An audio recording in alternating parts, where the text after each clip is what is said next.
So today we're going to be talking about Messiah's authority over tradition. And why this is going to be a very interesting lesson is it's going to be helping us understand why did the Pharisees think the way they did.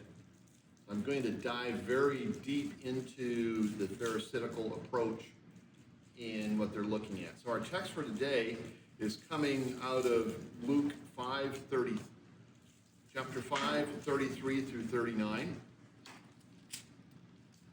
The parallel text is Matthew 9, 14 through 17. Yeah. Luke 5, 33 through 39. That's our major text that we're going to be working from. The other parallel texts in the Gospels are Matthew 9, 14 through 17. And we'll also find the same story in Mark 2, 18 through 22.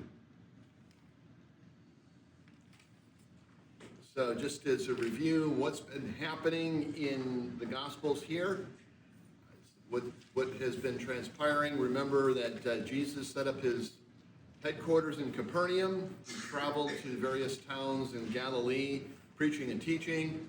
We talked about fishers of men, the idea that no longer, if you were a Jew, you would be considered part of the kingdom. This was the new news for the gospel, that the disciples had to go fishing for men. You weren't automatically in the kingdom. That was the part of that teaching. What just transpired prior to this is the seventh disciple was called. Who was that? Matthew. And Matthew was what was his occupation? Tax collector, a publican. Sinner. A sinner. One of the lowest of the lows in terms of capability or position and status from the Jewish religious authority. And as part of what happened, remember in the phases of anyone there's a significant event in Judaism, the process was first, the event was noticed. Phase one of the Jews and the Sadducees rabbis was that they would investigate. During the investigation phase, you could not ask questions. You could only observe. If then when the observations came back again,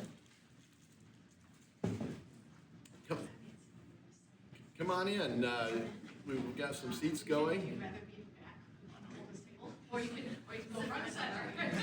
Yeah. Early, Yeah, here we've got inclement weather coming in, so glad to have you. So.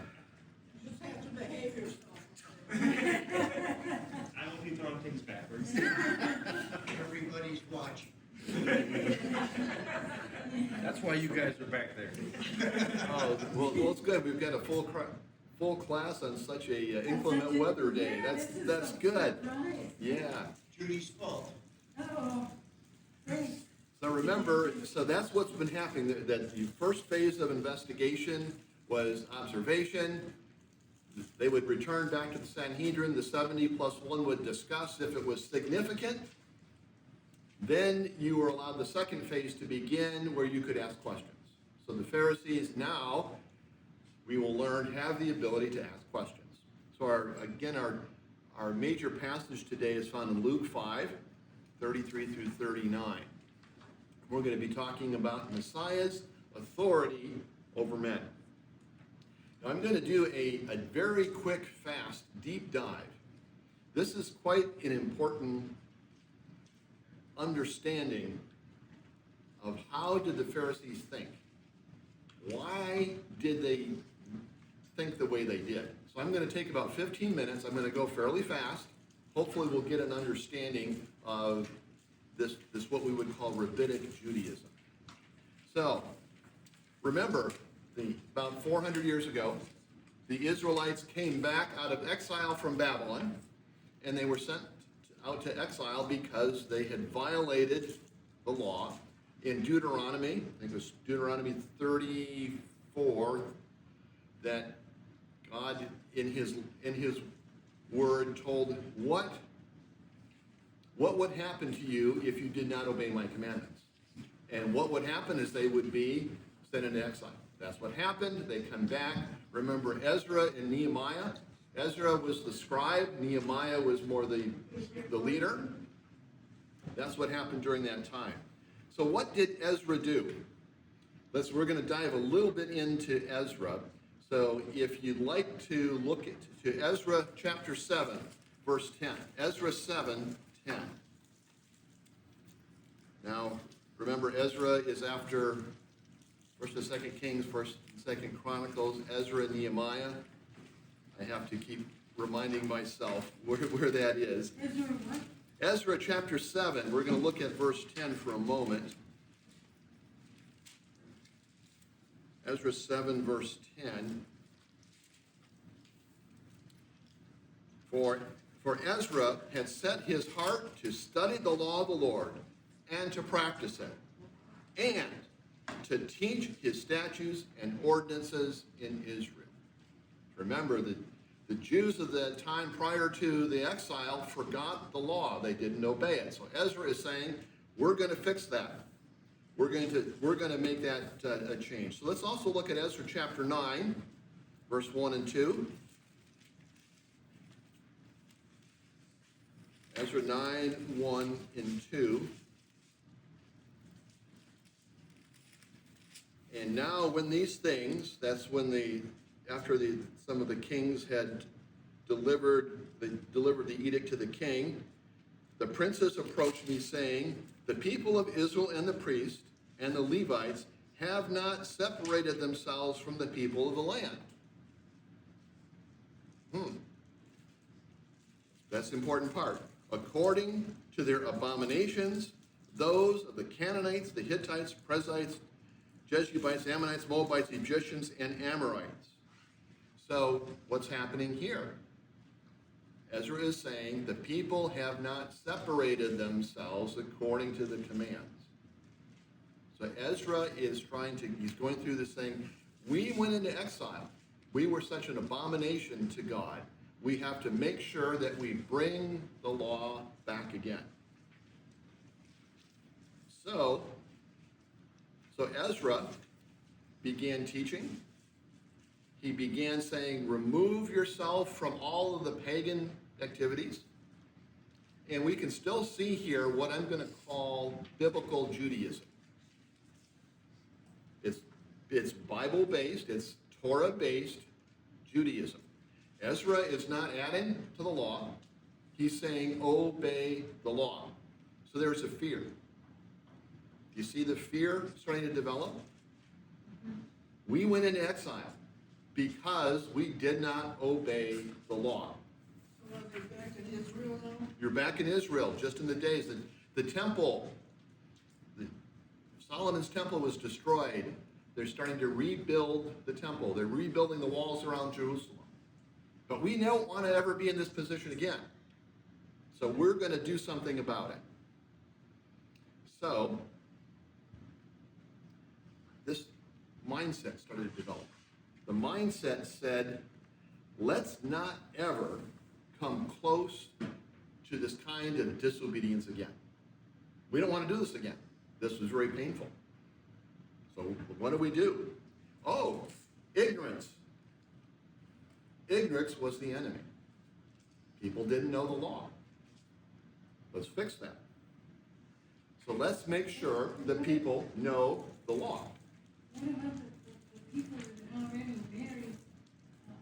intermarried? Yeah, they're going to have to figure that out. Yeah. The people that intermarry. Yeah. Yeah. So then, now Ezra, faithful, started instituting the teaching of the law to the people. Like all good people, we get old. We die. There are those that come after us that will then take on the torch. And so during this 5th century to 3rd century BC, the Jews now had to take Ezra's goals, the schools and the teachings that Ezra founded, and they started to say, let's build a fence. Now, why would you build a fence? Keeps them Okay, keep somebody out, Keep somebody in. keep someone in. Protection, Territory. territory. So you'd build a fence for protection.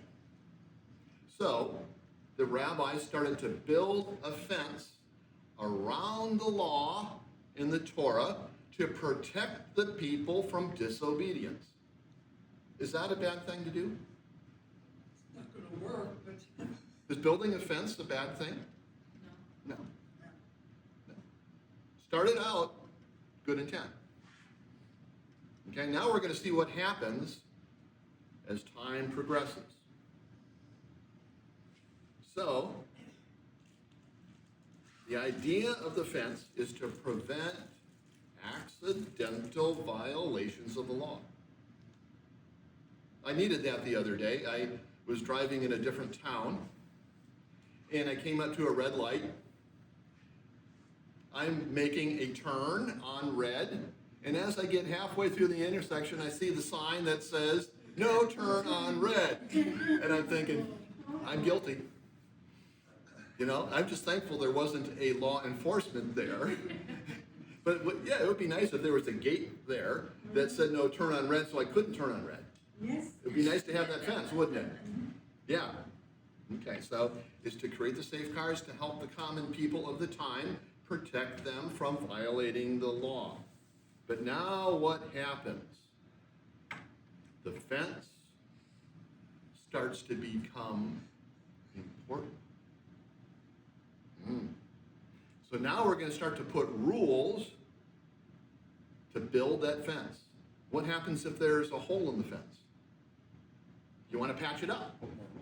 So let's add some more rules. So now we're going to get into what that feels like here. So it's designed to prevent the breaking of the law. It's designed to help protect the people. So let's think about this. The Sabbath says, the law says, do not work on the Sabbath. So what would any good lawyer do? Define work. Okay, let's define work. And the scribes came up with 39 different definitions of work. Now, each of those definitions require a fence to say, let's make sure we do not work. Starting to see how that works, that happens? So sub-rules are defined for each type of work. How is the fence gonna prevent this from It's more of a, they more wants to identify what that barrier Yeah. is. For example, don't work. Well, walking is considered working. How far can you walk before you violate the law? So they created, I think, if I'm understanding, roughly you could walk about 1 kilometer. A little more than a half a mile would be considered not working. Any more? That's work. Can't do it. That's an example. So I'm going to get in a few of these. So what's happened is this oral law has been established. Oral law, a lot of these discussions. Now, eventually, the oral law starts to become written. Too many laws, well, you better write it down. And these oral laws become tradition, and they start to become authoritative. You can't walk more than 1 kilometer. Otherwise, you're breaking the law. And you don't want to break the law because remember what happened when we broke the law. We went into exile, bad things happened, we don't want to go there. Therefore, that rule becomes authoritative. All right? So now, here's an example. The Torah says that one of the commands is honor your father and mother. Okay? So now they talk about how do we honor our father and mother. There are certain ways. But one of the ways you honor your father and mother is you have to take care of them. But what if you don't want to take care of them? Now, the rabbis created a little out. Oh, They created an out. They called it Nursing homes. korban. what did you say? What did you say? What? You call it what? Yeah. Nursing homes. Nursing homes. So I will bet that those exits or excuses or ways out referred first of all to the rabbi who faced it. Well, they probably did. So another way that you could, this is just an example of how far they took it, both positive and negative. To avoid supporting your parents, you could declare your household goods as dedicated to God. Oh. Therefore, they're God's. They're not mine. I can't, yeah. And now I don't have to take care of my parents. That was, well, Jesus gets into that. We're going to get into that in a few lessons. Jesus is going to talk about that. Okay, so here's another idea. Now, remember, they didn't necessarily develop these laws haphazardly. There was thought, there was rational discussion behind it. So Moses, one of Moses' commands was about seething. Seething. Isn't that something we're familiar with our culture today? Seething. I'm getting a lot of blank looks, which is what I expected. Seething. Spell it. Seething. Seething is like, it's almost, No. it's almost boiling over. Seething means the idea of seething, the command was do not boil a kid in its mother's milk, which was a Canaanite practice. And Moses says, you're not going to take on the culture, the traditions of the Canaanites. That's despicable to God. So Moses created that law. Canaanites have been gone for 400 years from this time. There wasn't Canaanites around, but it was still on the books. So the rabbi said, you know what? We've got to make sure we never, ever, never, ever, ever, never, ever become guilty of seething. So because they do, let's say this. Suppose you eat a piece of meat.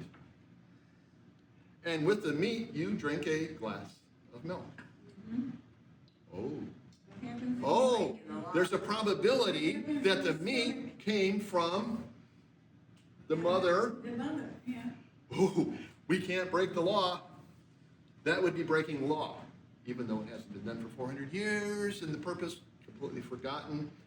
Let's create some laws. What was the purpose? So that the laws say the Jew may not drink milk Oh, and eat meat at the same time. Cheeseburger. Right? What, Lori? So No, did you know Is that where kosher started? that's part of it? You gotta wait 4 hours. what did you say about starting? Before you go smoking. Kosher. You've gotta wait 4 hours between eating meat and drinking milk. Okay? You starting to see that concept? Yeah. Oh, but wait, hold on. There's more.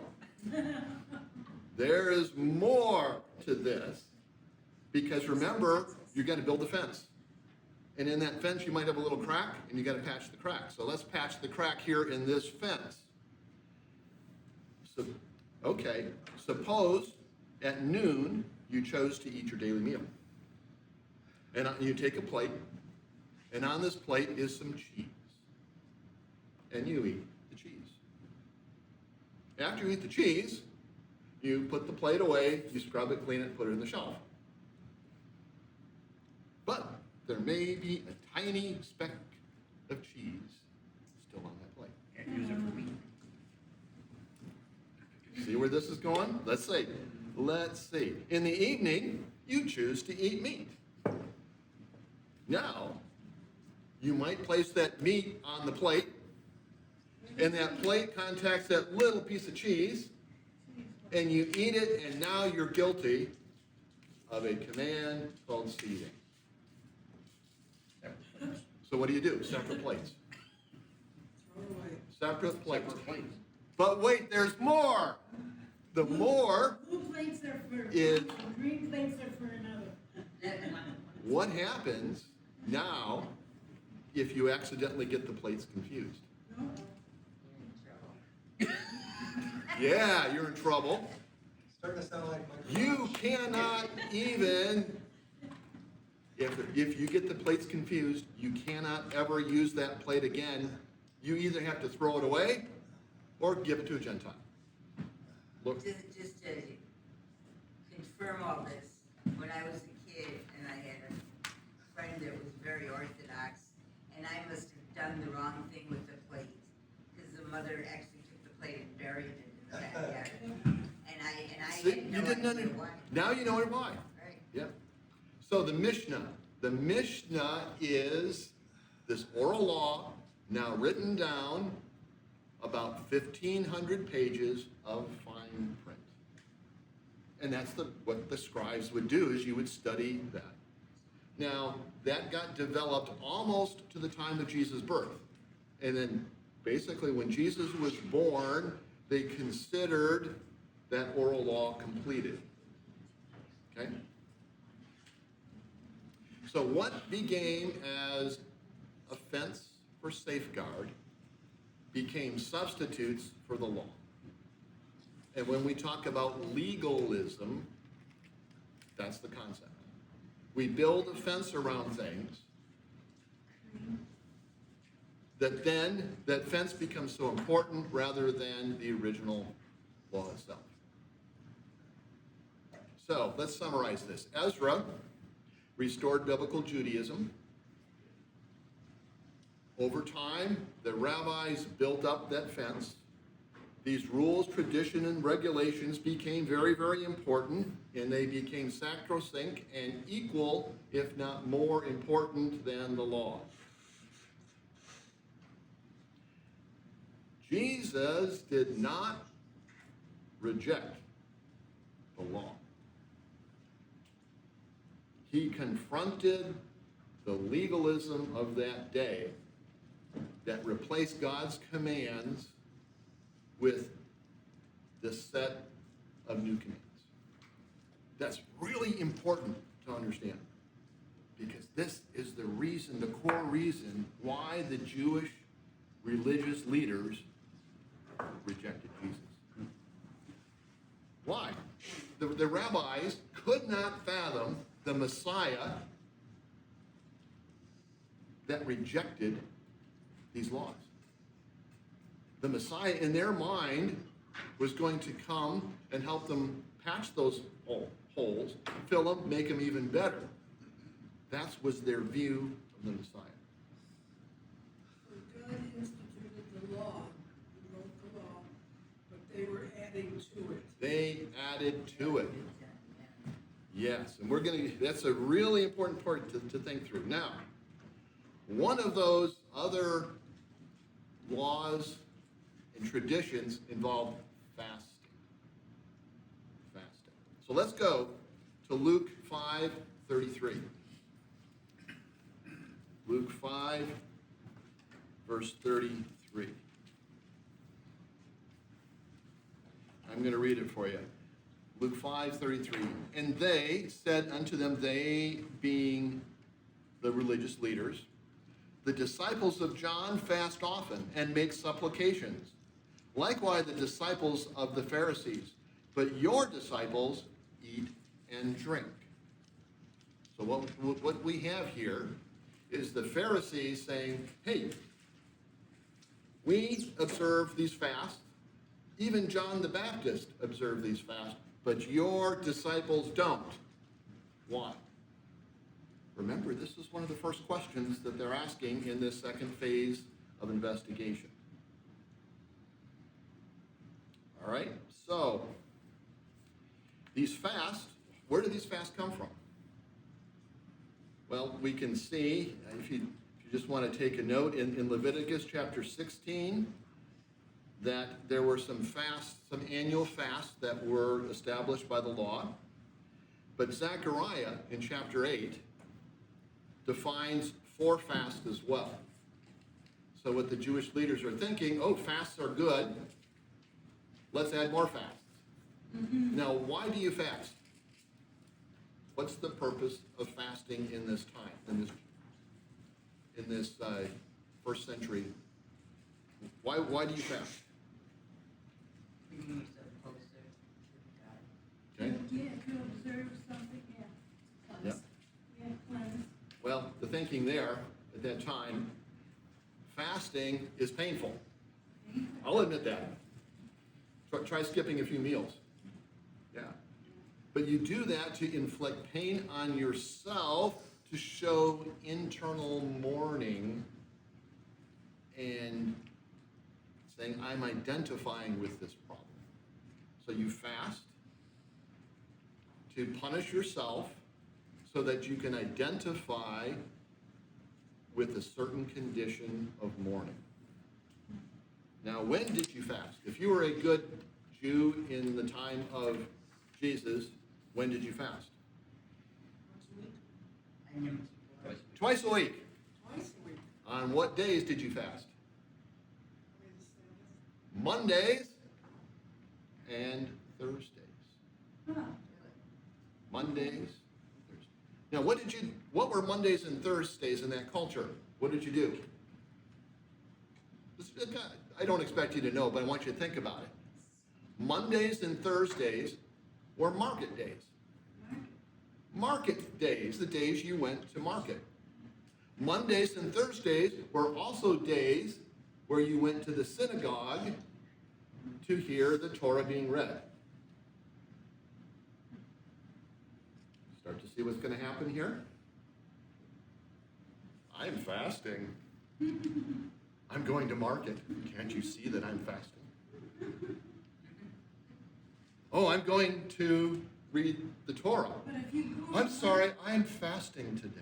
If you go to market when you're hungry, you buy too much. That's our problem today. We buy too much when we go to market. Yeah. So you see what's happening here? So you're saying that they only did it when they could be seen that they were doing it? Ah, that's exactly right. Now, they may have other reasons, but that was one of the outcomes. So there in the religious thinking, there was a piousness that came to show that you were really religious, that you took your religion seriously.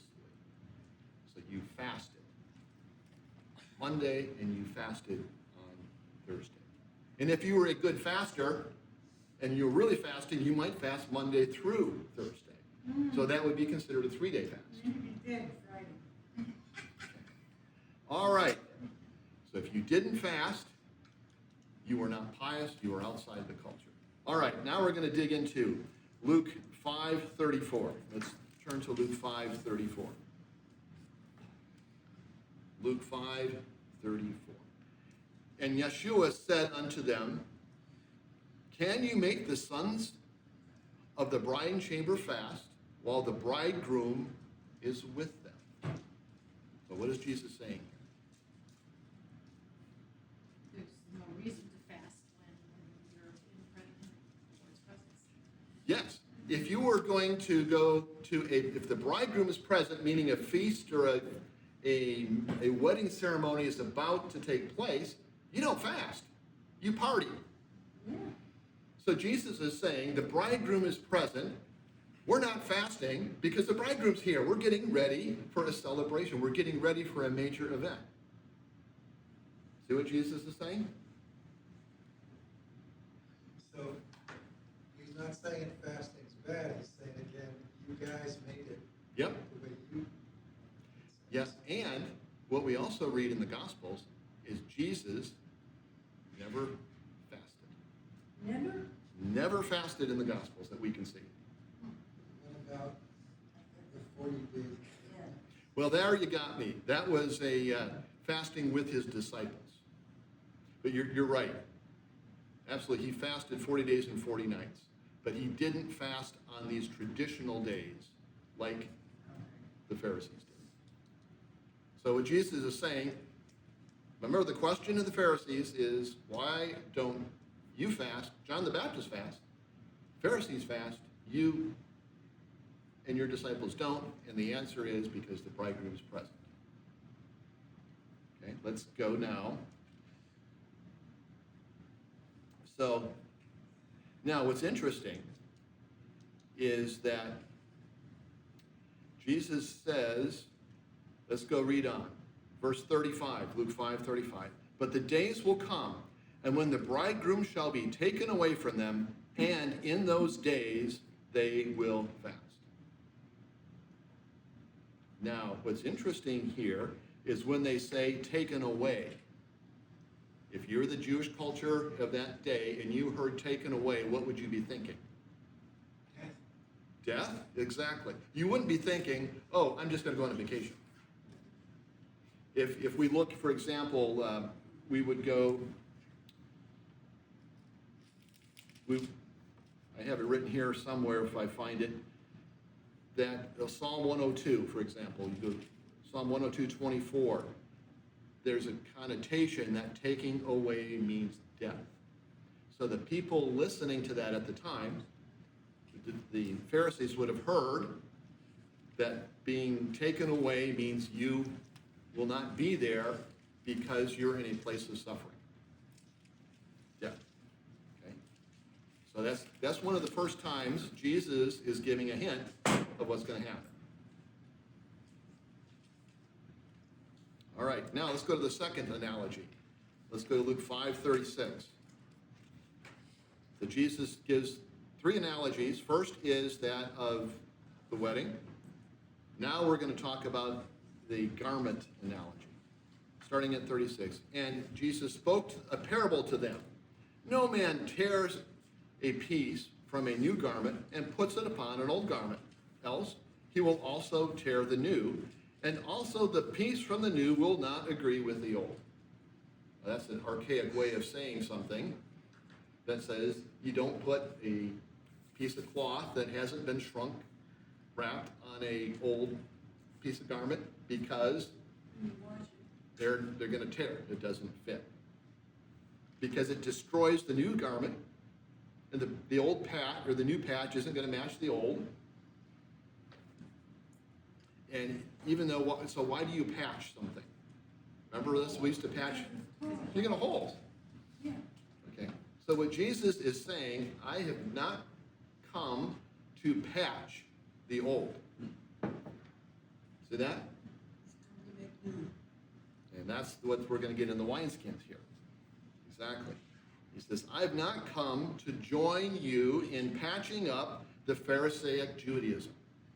I'm not going to be involved in trying to fix Pharisaic Judaism, to plug the gaps and the holes like you expect the Messiah to do. That's not what the Messiah is. Okay? Now let's go on to the third, starting in verse 37.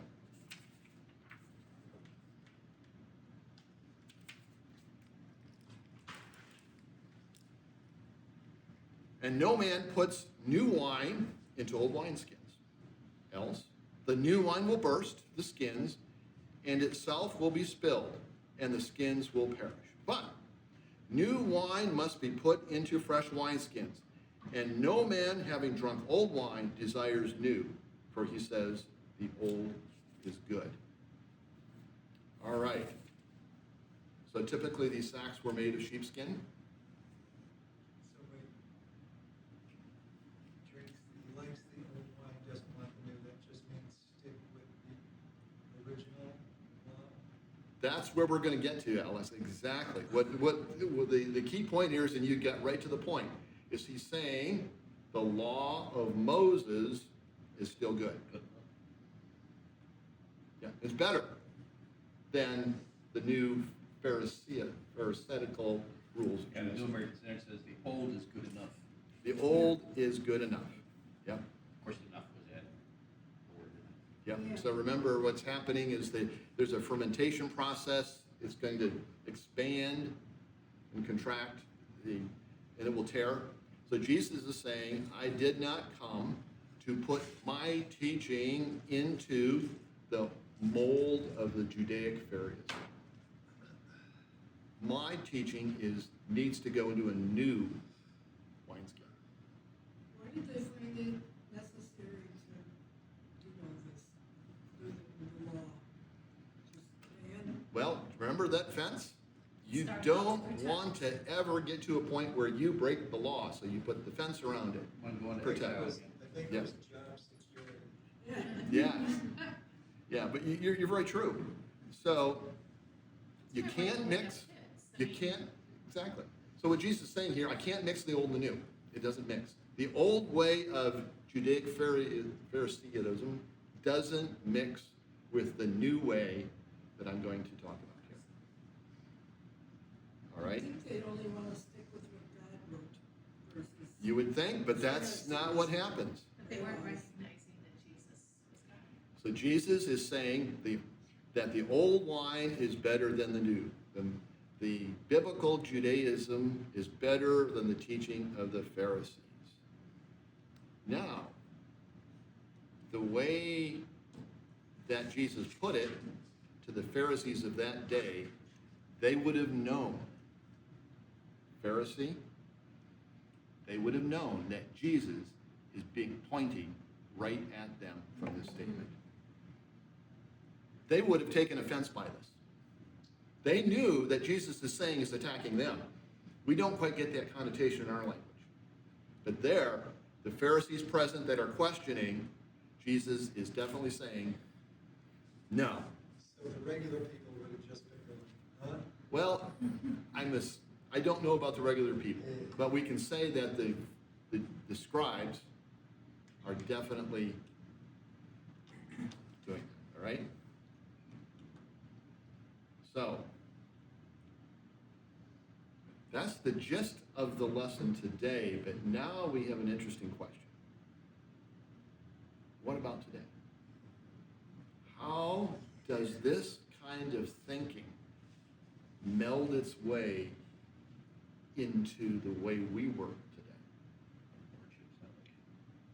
You have denominations, this one, and this one. They all look at the Bible a little bit different. Let me ask more pointedly, Ruth. How have we built a fence around what we believe? It's a lordship salvation. Lordship salvation. Yes. You have to do all of these things to make sure that you're saved. That could be one way of looking at it. What other ways do we put fences around what we believe?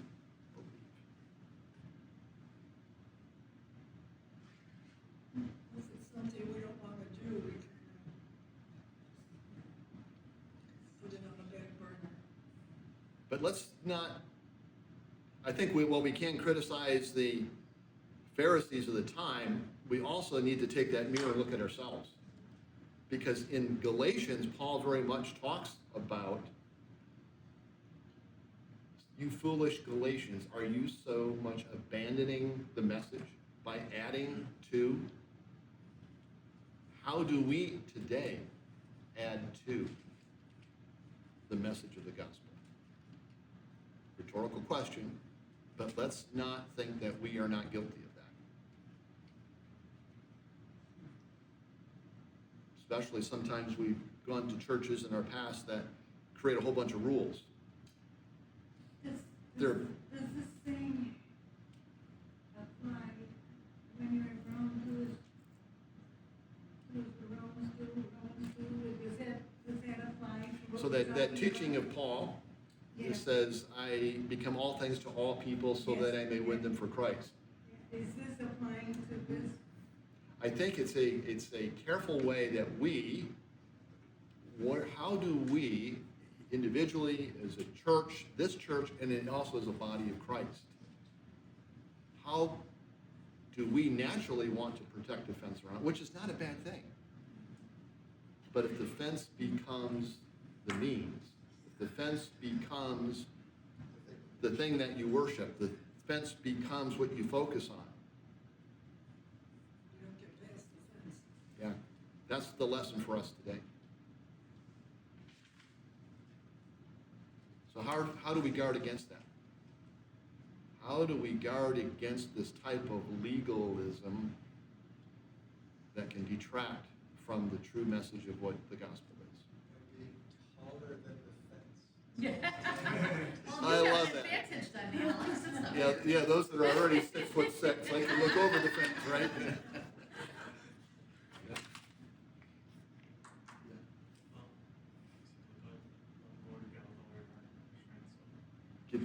Yes, get back to the basics of loving the Lord with all your heart, with all your goal, yes. Rather than looking at the external things that we might associate with being part of that relationship we So I have. was just thinking of when I took my grandkids to a corn maze, and we got lost. So I said, kids, follow me, and I just marched right through the corn, and then we wound up on the street, but we were out of the maze.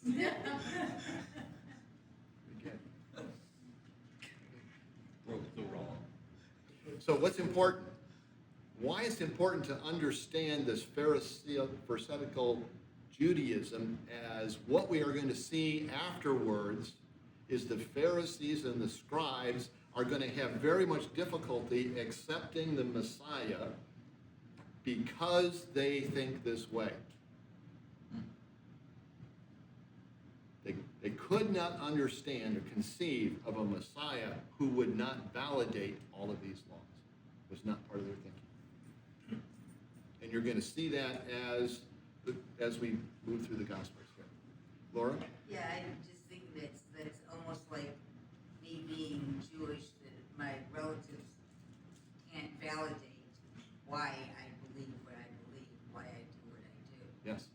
right? This is an example of that type of thinking ingrained in that culture. Yes. I think another passage that answers the question is at the end of James 1, just the verse 24, where kind of being hearers and doers of the word, but for he who looks at himself, he goes away at once, gets what he is like. But the one who looks at the perfect law, the law of liberty, perseveres, being no hearer, who forgets, but a doer who has, who will be blessed in his doing. Excellent. That Excellent. was James 1:24. 24 and 25.